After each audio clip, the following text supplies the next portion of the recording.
or whatever. Did you find out what that motherboard was and Google it? Well, I found out that FF stands for fully functional.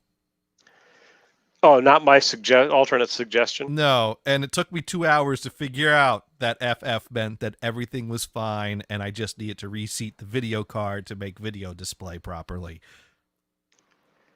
Oh shit! And I did not find any of the original documentation from that motherboard because I made the grand mistake of buying a motherboard on eBay from a manufacturer that went defunct years ago and doesn't have a website functional anymore and doesn't have an archive version of the website that has working download links. Crap. And that is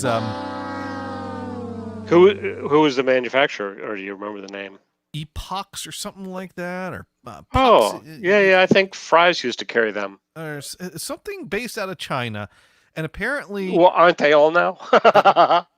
and apparently, a bunch of the workers started a new company like Supox or something like that after Epox went defunct, and they still supported the Epox boards, but they only ever operate in China, so that website doesn't even have much English on it, and I found all the archived websites for Epox, and I found you can find like the basic general listing of the very basic specifications, but then when you go to links, like to go to downloads, that doesn't connect to anything because the web crawler that archived those pages never actually went in and pulled in the downloads.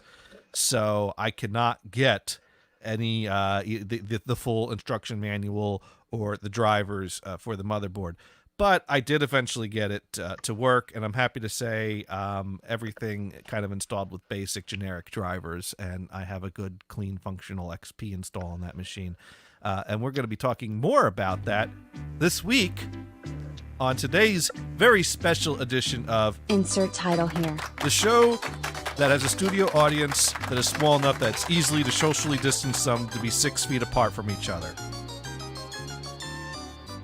So when you hear that applause, don't worry. They're all 6 feet apart from each other. Yay. It's also the show that changes topics and show names so often, we just put a placeholder in because we'll figure that out. We'll fix that in post. We are totally going to come up with a show name and edit it into every episode in post-production. Yep. Yeah. It's going to be in my will for the executor of my estate to handle. So I pity whoever that is. But it will be done. And that full set with the titles put back in can be yours for the low, low price of $49.95 on the world's largest 8-track tape box set. Cool. Maybe we'll even do a special VHS edition with the video portion as well. I am just making this up on the fly, and it might be funny. Or you just say, well, we have 8-track tapes that have video as well. And people would look at you like, what? What do you play it back on? An 8-track video player, obviously. Duh. Yeah, that's right. Yeah. Yeah, but it only has 7 tracks of audio because we had to take 1 track for the video. That's right. So programs 1, 2, and 3 are in stereo, but track 4 is in mono. And it just loops the same video for all 4 programs.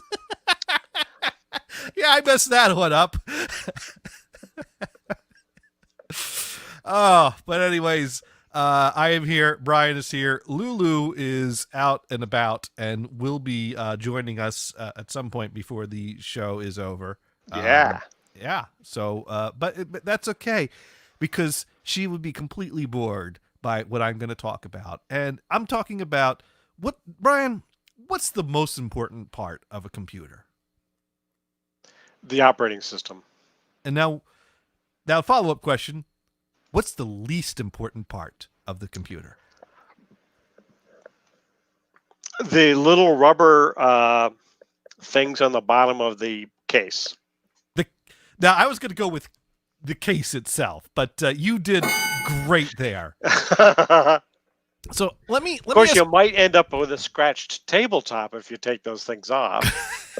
Now, you think I was going to talk about building a computer without a case. We'll get to that, but I actually want to talk about computer cases, because computer cases is very serious stuff. It is also very unimportant serious stuff. Brian, here's my process when I go to build a computer, and I want to see if you follow the same process as me. I go online, I do some research, I kind of see what's kind of top of the line processors, and then look at the price point as you go lower and find something that's under top of the line that is, still very current, but better bang for buck. And then I, look at what's current with motherboards that have that socket and kind of check out some of the features, bells and whistles there, and pick out a nice motherboard that pairs with that processor. And then I go, looking at what RAM's going to go with that. I check out what I currently have for hard drives. Maybe I need to add another hard drive. Check out what I got for peripherals already, and maybe add a few more there. And then the very last thing I do is I look for the cheapest case I can buy that day. I add that to the cart, and then I complete my purchase. Does that kind of sum up your? Does that make sense to you? Well, I don't go with the cheapest one. I want the thing to be functional as well. So that may not be. Wait, you mean if you go too cheap on the case, it might not case? Well, do you want a tower style? Do you want a mini tower? Do you want a pizza box? What style of case do you want? Well, and that's the thing. It used to be that you look for the cheapest cases money could buy, and you get a nice big functional rectangular metal box, a box that had plenty of room, plenty of bays, was very plain looking, but was also very cheap. You can't find that anymore. But the point is that whatever the cheapest tower I could buy that had the space I needed was the purchase I made. And let me give you some examples, because I have purchased 3 cases in my time. I've used more than 3 cases because I also like repurposing cases when I need to. But I myself have bought in my lifetime 3 computer cases, and I have pictures of all of them here to show you. Some people show pictures of their kids. I have pictures of my computer cases. By the way, can I ask a dumb question? Sure. Are we live on Twitch? We are. We should be.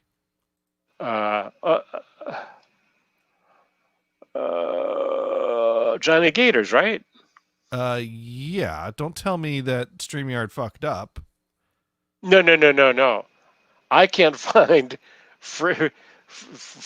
your channel. You know what I realized, though? In my excitement, I went live on Twitch, but I didn't go live on the streams, which means Mars can't hear us. But yeah, it's Johnny Gators. So let me fix that, and then we're going to go into this. All right, so I need to go over to that file. Normally I do this in the pre-show, but I was so distracted talking about computers, because that's what excites us, is computers. And so we're going to, we got to, oh, fuck. Check out Ubuntu and Crazy Adventures? No. Don't tell me we're not live. Okay, I won't tell you.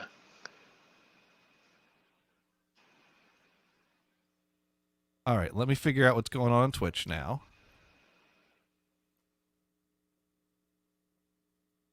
Because it says we're broadcasting in StreamYard. All right, let me see. Twitch.tv/Johnny Gators. Yeah, we're not live. What the fuck, StreamYard? Why are you? Oh, you know what? StreamYard is streaming us to YouTube. No. Hello, YouTube. Hello, YouTube. We're not meant to be here because no one watched us here. So we could just end broadcast and no one will notice. Bye, whoever finds this video randomly. And thank you for listening to my Christmas tunes.